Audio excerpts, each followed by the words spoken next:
জামাতি ইসলাম বাংলাদেশকে আফগানিস্তান বানানোর কোনো পরিকল্পনা করছে কিনা এই নিয়ে সাধারণ জনগণের মধ্যে সন্দেহের সৃষ্টি হয়েছে। জামাতি ইসলামের বেশ কিছু কার্যক্রম আসলে আমাদেরকে সন্দেহের মধ্যে ফেলে দিয়েছে। তাছাড়া বাংলাদেশের নারীদের পক্ষে বড় বড় মুখ করে যেই কথাগুলো জামাতি ইসলাম বলেছে, কাজের বেলায় সেগুলো একদম ঠনঠনাঠন। আপনাদের হয়তো মনে আছে, কিছুদিন আগে জামাতি ইসলামের আমির ডক্টর শফিকুর রহমান এক বক্তৃতায় বললেন, তারা ক্ষমতায় গেলে নারীদের কাজ করতে হবে না, ঘরে বসেই তারা উপার্জন করতে পারবে। এছাড়াও তিনি বললেন, তারা ক্ষমতায় গেলে নারীদের কর্মঘণ্টা কমিয়ে দেওয়া হবে, অর্থাৎ স্বাভাবিকভাবে যে কর্মঘণ্টা ৮ ঘন্টা রয়েছে সেটা তিনি কমিয়ে দিবেন। এর পরের বক্তৃতায় বললেন যে নারীদের কর্মঘণ্টা কমিয়ে ৫ ঘন্টায় নিয়ে আসা হবে এবং অতিরিক্ত যে ৩ ঘন্টার টাকা তারা পেয়ে যাবে বেতনের সাথে। এখানে অনেকেই প্রশ্ন তুলেছেন, ওই টাকা কি জামাতে ইসলামের আমির নিজের ঘর থেকে দিবে, নাকি যারা কাজ করবে বা কাজ করিয়ে নিবে তারা দিবে?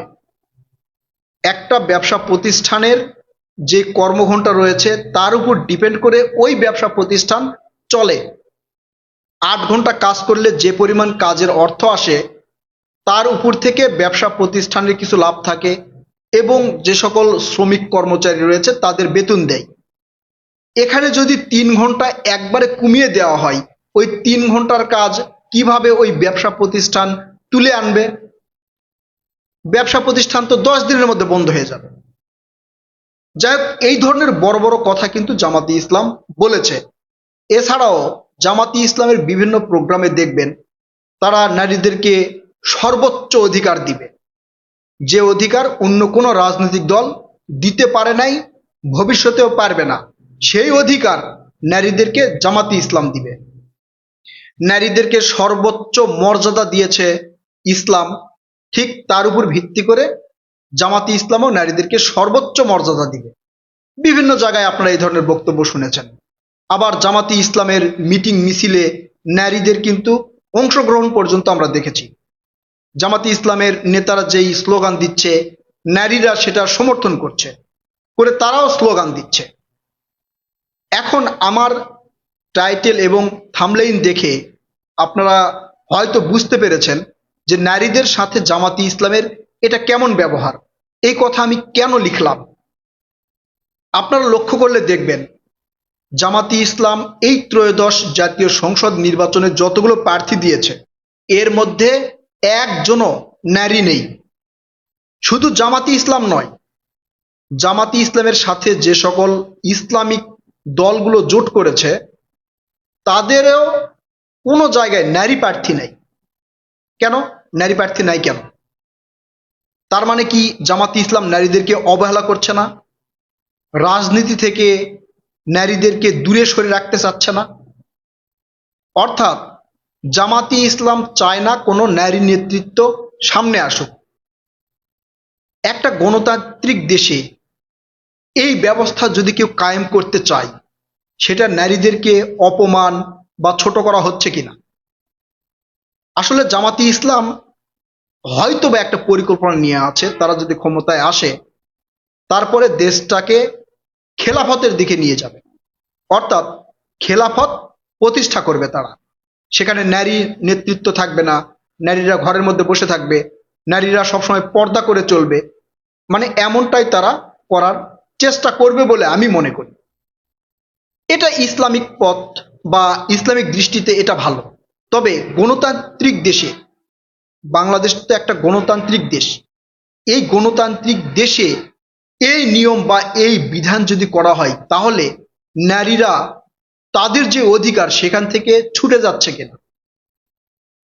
নারীরা সংসদে গিয়ে কথা বলবে, নারীরা নারীদের অধিকার প্রতিষ্ঠিত করতে সরকারের কাছে গিয়ে কথা বলবে।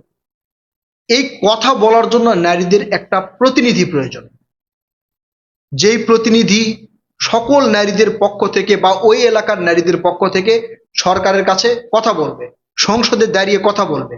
জামাত কেন নারীদের এই স্পেস দিচ্ছে না, অথবা জামাতের সাথে যে সকল ইসলামিক দল জোট করেছে তারা কেন এই স্থানটা নারীদের করে দিচ্ছে না?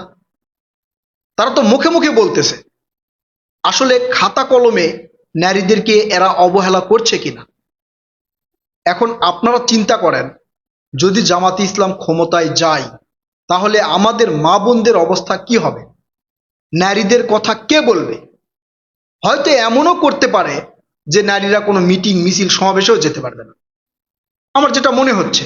কারণ একটা মিটিংয়ে বা মিছিলে যদি নারীদের যেতে হয় তাদের একটা নেতৃত্ব প্রয়োজন। নেতৃত্বে একজন, দুইজন, তিনজন বা পাঁচজন থাকতে হবে। সেই নেতৃত্বের জায়গা তো জামাত ইসলাম কেড়ে নিচ্ছে। তাহলে নারীদেরকে যে পিছিয়ে ফেলে দেওয়ার একটা পরিকল্পনা জামাত ইসলাম গ্রহণ করেছে, এটা সাধারণ জনগণ আগে বুঝতে না পারলেও মনোনয়নপত্রগুলো জমা দেওয়া হয়েছে, এরপরে কিন্তু সাধারণ জনগণ বুঝতে পেরেছে আসলে এরা মেয়েদেরকে অধিকার দেওয়ার নামে মেয়েদেরকে ছোট করছে। এখন অনেকেই প্রশ্ন করবেন, অন্যান্য রাজনৈতিক দল কি নারীদেরকে দিয়েছে? এনসিপি থেকেও দেওয়া হয়েছিল। এনসিপি যখন জামাতের সাথে জোট করলো তখন এনসিপির নারী নেত্রীরা, বিশেষ অনেকেই আপনারা দেখেছেন, তারা এনসিপি থেকে পদত্যাগ করেছে। এই জন্য এনসিপিতেও এখন নারী নেত্রী নেই। অর্থাৎ জামাত সহ যে 10 দলের জোট করা হয়েছে, এই জোটের মধ্যে কোনো নারী নেতৃত্ব নাই, কোনো নারী প্রার্থী নাই। আবার বিএনপির দিকে দেখেন, 7 থেকে 10 জন প্রার্থী কিন্তু নারী দিয়েছেন। এখানে আরো বেশি হলে ভালো হতো, হয়তো 20-22টা আসন হলে ভালো হতো। এটা আসলে মনে হয় বিএনপির কোনো একটা পরিকল্পনা এটা হতে পারে। তবে তারা নারী নেতৃত্বকে সামনে নিয়ে এসেছে, যেটা অন্যান্য রাজনৈতিক দল খুব একটা করে নাই। এখন জামাতের যে এই পরিকল্পনাটা আসলে সাধারণ জনগণ কিভাবে গ্রহণ করবে? এই যে নারীদেরকে পিছে ফেলা, নারীদেরকে নেতৃত্ব শূন্য করা, নারীদের সরকারি দপ্তরে গিয়ে কথা বলা, সেই কথা বলার স্পেস তো জামাত ইসলাম বন্ধ করে দিচ্ছে। এরা ক্ষমতায় গেলে এমনও হতে পারে সরকারি চাকরিজীবীতে, মানে চাকরিতে নারীদের কোনো ইয়াই থাকবে না, পদই থাকবে না। পুরুষ শাসিত সমাজে শুধু পুরুষেরাই নেতৃত্ব দিবে, সেই ব্যবস্থায় আমার মনে হয় এই জামাত ইসলাম করার চেষ্টা করছে। কিন্তু যখন দেখবেন তারা নির্বাচনী প্রতিশ্রুতি দিচ্ছে, নির্বাচনী অঙ্গীকার করছে, সেখানে ছেলেদের তুলনায় নারীদের কথাই তারা বেশি বলছে। অনেক নেতারা তো নারীদেরকে জান্নাতেই নিয়ে যাচ্ছে, জামাতের মানে জামাতে ভোট দিবেন জান্নাতে চলে যাবেন, এমনটা করছে। আসলে বাস্তবে এবং খাতা কলমে জামাতের এই নারীদেরকে পিছিয়ে হটিয়ে দেওয়া, নারী নেতৃত্ব শূন্য করা, এটা আসলে খুবই সন্দেহজনক। আমার মনে হয় জামাত ইসলাম ক্ষমতায় গেলে বাংলাদেশ দেখবেন যে এই আফগানিস্তানের মতো হয়ে গেছে। সেখানে নারীদেরকে মানে পড়াশোনার খুব একটা সুযোগ দেওয়া হচ্ছে না, নারী নেতৃত্ব তো একদমই নেই। এইরকম একটা পরিস্থিতি বাংলাদেশে সৃষ্টি করতে পারে এই জামাতে ইসলাম। আর এইটা এই নমিনেশন জমা দেওয়ার পরে সাধারণ জনগণ কিন্তু বুঝতে পেরেছে। প্রিয় দর্শক, আপনারা কি মনে করছেন? জামাতে ইসলামের এই পদক্ষেপটা আপনাদের কাছে কি ভালো বলে মনে হচ্ছে, নাকি কোনো সন্দেহের মানে দিক নির্দেশনা দিচ্ছে? প্রিয় দর্শক, এই বিষয়ে আপনারা আপনাদের মূল্যবান মতামত কমেন্ট করে জানাবেন। কথা হবে নতুন কোনো ভিডিওতে ইনশাআল্লাহ। ততক্ষণ পর্যন্ত ভালো থাকবেন। আল্লাহ হাফেজ।